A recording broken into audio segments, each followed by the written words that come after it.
pagi, siang, malam semuanya. Jadi sebelumnya saya dengan Edlin Prablan Kanakataran dari NIM G0025229 dan dari kelompok A6. Pada hari ini saya akan menjelaskan mengenai laporan anatomi blok 2.1. Lanjut saja ke pertanyaan pertama. Saat menjadi panitia lomba lari 17-an, Dapri melihat salah satu peserta laki-laki mengeluh nyeri hebat pada daerah skrotum setelah terjatuh.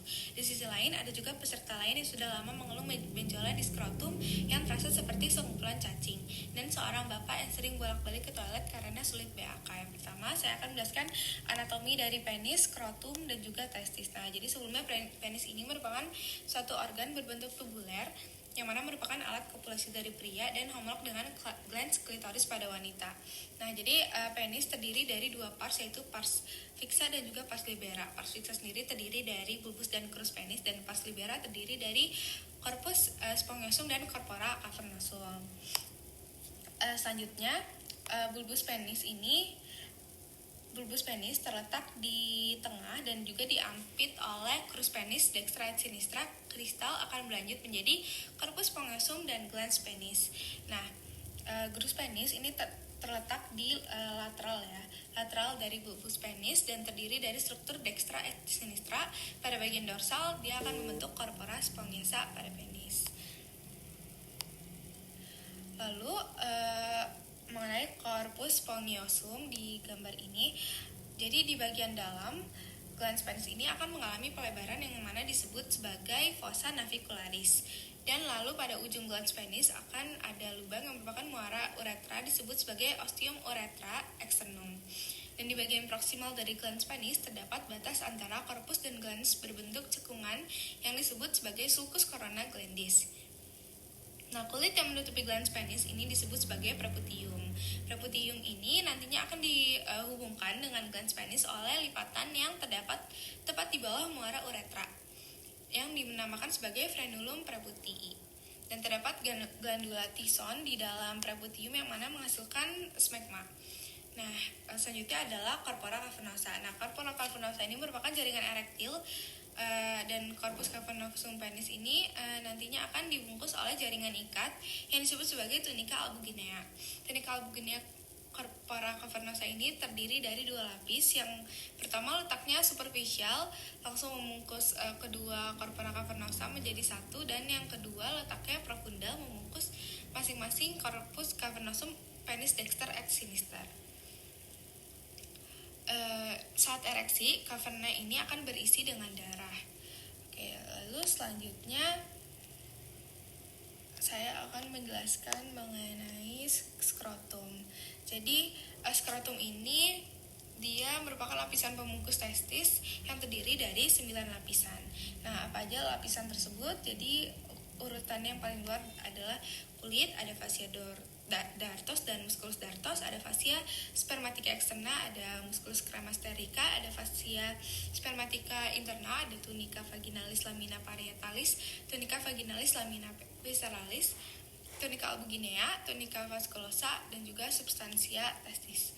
Lalu skrotum ini berfungsi untuk mengatur suhu testis yang optimal untuk spermatogenesis, dan pada bagian mediana skrotum terdapat traves Scotty. Selanjutnya adalah testis. Jadi testis ini merupakan struktur yang homolog dengan ovarium pada wanita. Dia ini terletak di dalam skrotum dan terdapat sepasang jadi dua di dalam skrotum. Lalu testis kiri lebih rendah daripada testis kanan karena funiculus spermaticusnya lebih panjang. Nah, funiculus spermaticus inilah yang menghubungkan testis dengan struktur yang terletak dalam cavum abdomen, yang mana tempat itu adalah tempat testis berasal pada masa embrio. Selanjutnya saya akan menjelaskan jalur perjalanan sperma. Jadi yang pertama adalah spermatozoa. Ini akan dihasilkan oleh sel gamet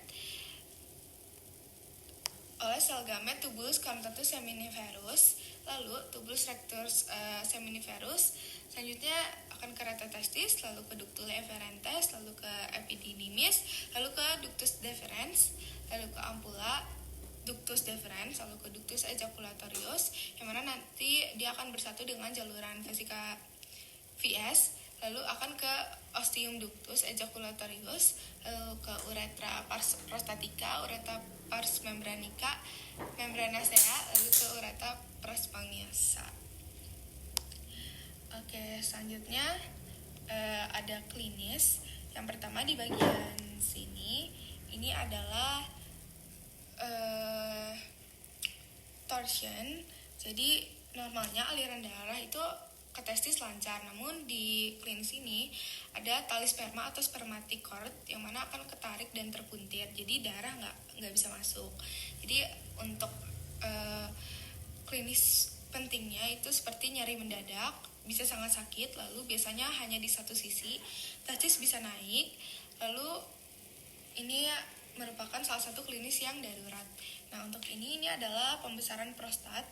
Jadi normalnya uretra akan terbuka dan urin akan keluar atau diekskresikan secara lancar. Namun di sini prostat akan membesar dan menekan uretra. Maka dari itu akan susah mulai kencing, lalu aliran lemah, bisa juga sering kencing, dan bisa terasa belum tuntas. Nah, yang paling bawah ini adalah yang kiri, ini adalah varikokel tampak dalam. Jadi pembuluh darah vena di sekitar testis akan melebar seperti varises, dan biasanya itu di kiri terasa seperti berat atau nyeri tumpul dan bisa mengganggu produksi sperma. Nah, yang kanan ini adalah varikokel tampak luar, yang mana dia ini terlihat seperti kantong cacing dan juga makin jelas saat berdiri. Klinisnya sebenarnya sama, namun dia seringkali nyeri hilang saat berbaring. Selanjutnya akan dijelaskan untuk soal nomor 2. Saat acara camping, Miko sudah menahan kencing sejak sore karena toilet umum antri panjang. Lama ia mengeluh nyeri pinggang yang menjalar ke bawah, anyang-anyangan, dan merasa BAK tidak lampias.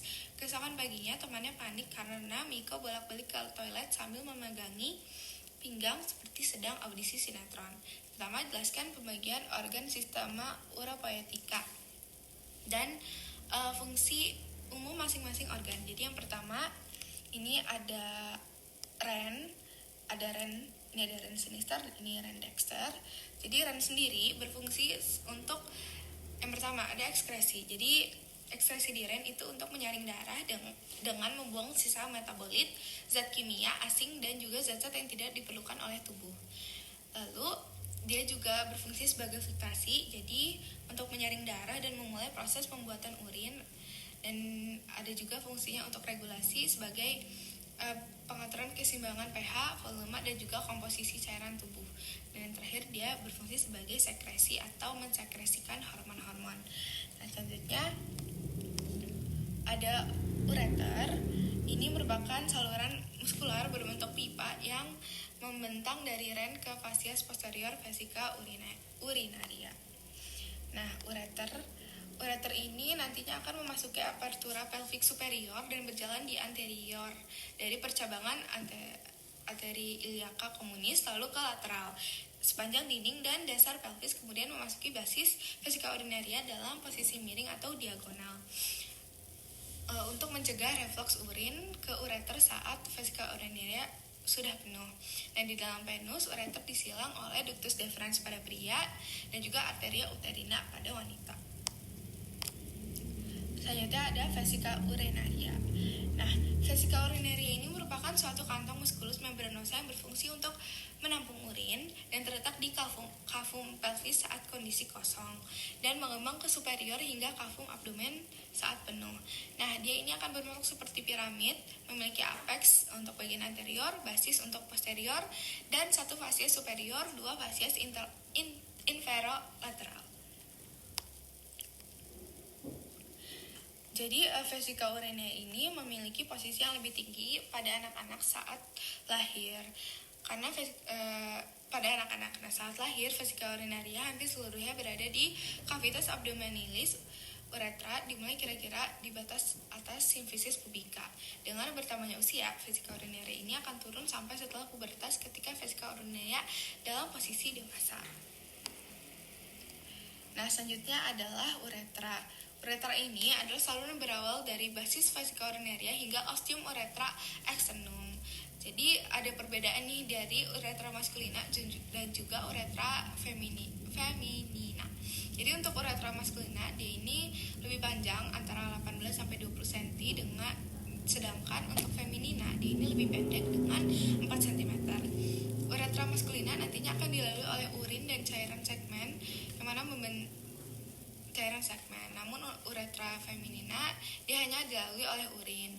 Uretra maskulina dia akan membentang dari orifisium uretra internum pada vesika urinaria hingga orifisium uretra externum pada ujung penis pada penil uretra. Jadi pada penil uretra terdapat glandula litra yang menghasilkan mukus. Lalu kalau untuk uretra feminina dia akan mengandung 2 glandula parauretral mukus dan dia ini lebih rentan untuk terkena infeksi. Oke, selanjutnya adalah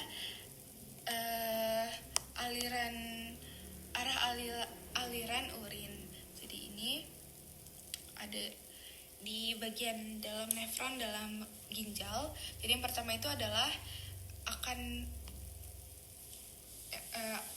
pembentukan urin itu awal dari nefron lalu ke tubulus contatus proximal, lalu dia akan ke tubulus descendens Ansahenle dan akan ke medula untuk medula membentuk lengkung atau loop, lalu dia nantinya akan ke tubulus ascendens Ansahenle, ke tubulus collectivus distalis, ke ductus collectivus, lalu ke papilla renalis, lalu ke calicus minor, calicus mayor, pelvis renalis, dan lalu yang terakhir dia ke ureter. Jadi dia nantinya akan difiltrasi terlebih dahulu, lalu akan direabsorpsi dan juga nanti akan melalui proses augmentasi atau pengendapan.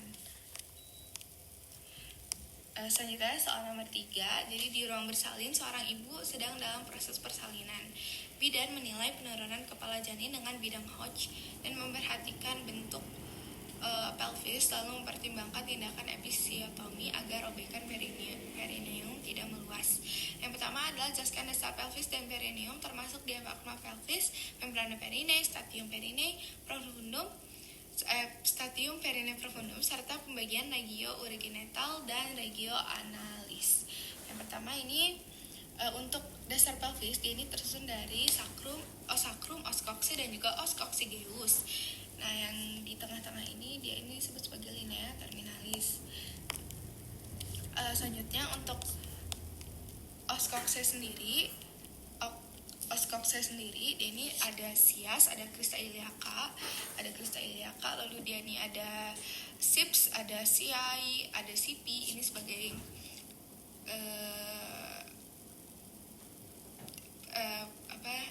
yang membedakan jadi posterior, anterior, posterior inferior, posterior superior, lalu juga ada fossa iliaca, spina ischiadica, incisura ischiadica mayor, incisura ischiadica minor, acetabulum, foramen obturatum, lalu juga ada tuber ischiadium. Lalu untuk os sacrum sendiri, os sacrum ini nanti akan terbentuk dari fusi 5 vertebra sacrum dan bagian berartikulatio dengan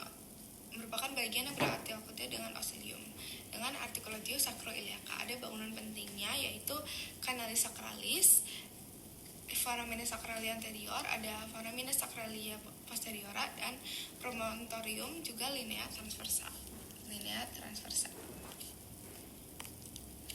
Lalu selanjutnya adalah dinding anterior.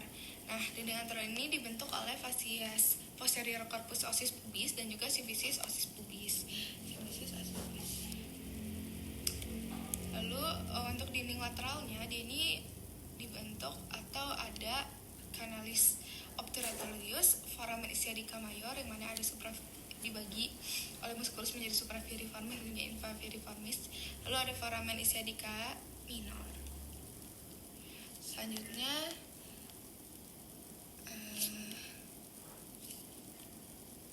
ini adalah dinding posterior yang mana dibentuk oleh os sacrum dan juga os coccygeus.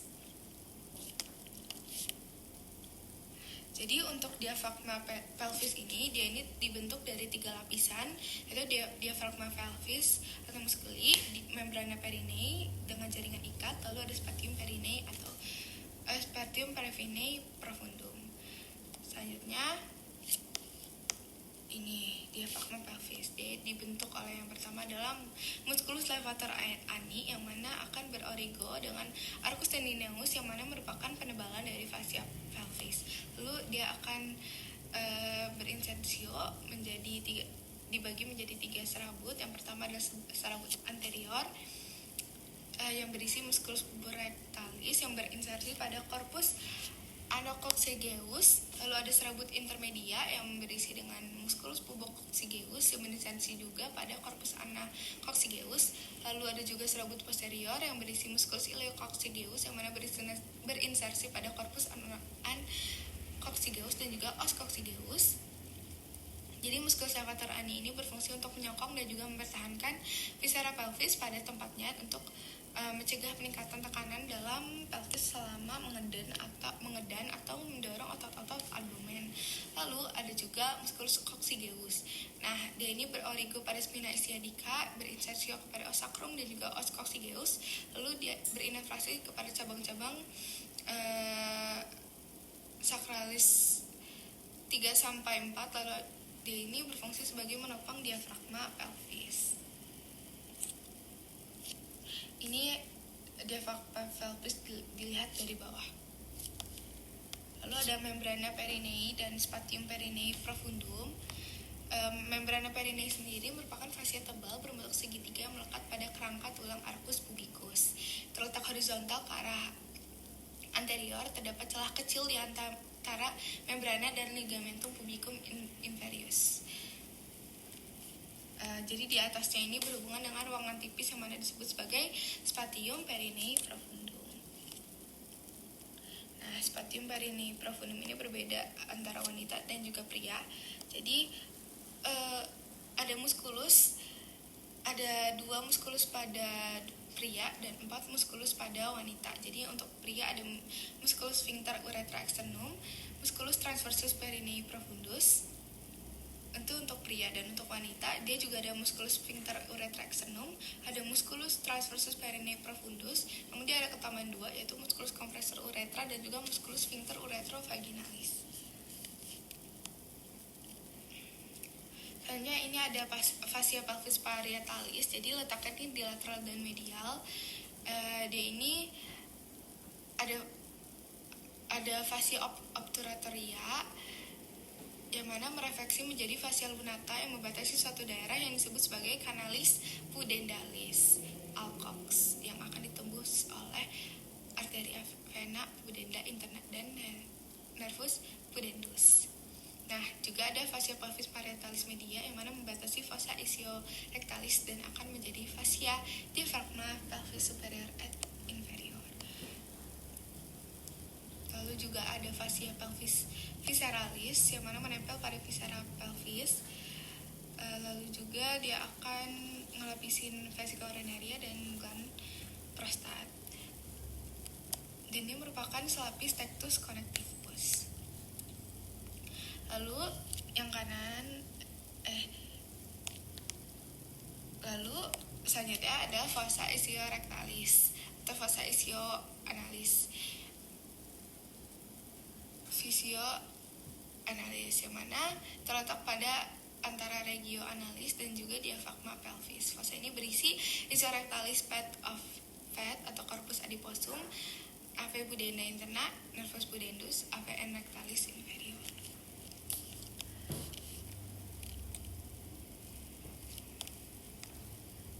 Mungkin sekian yang saya dapat jelaskan. Mohon maaf tadi untuk fossa ischioanalis dan juga canalis pudenda alcock ini di gambar yang berikut ya. Mungkin sekian yang saya dapat sampaikan. Mohon maaf bila ada kesalahan kata yang saya ucapkan. Terima kasih.